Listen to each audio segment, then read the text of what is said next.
uga ciyaaray kooxda Barcelona difaaca dhexe Gerard Pique ayaa xalay kulankiisii ugu dambeeyay u ciyaaray kooxda Barcelona isagoo guul la gaaray kooxdiisa Barcelona.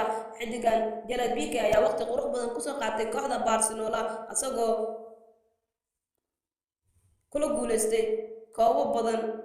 Xiddiga Gerard Pique ayaa guud ahaan kubadda cagta iskaga fadhiistay isagoo xalay sagootin lagu sameeyay kooxda Barcelona kulan ay ciyaareysay isagoo macsalaameeyay taageerayaashii quruxda badnayd ee u sacabtumi jiray xiddiga Gerard Pique iyo xiddigihii uu la ciyaari jiray kubadda cagta ee ka wada tirsanaayeen kooxda Barcelona.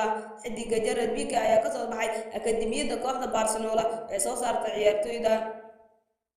Taageerayaasha iyo maamulka kooxda Barcelona ayaa si guud ahaan u macsalaameeyay xiddiga Gerard Pique.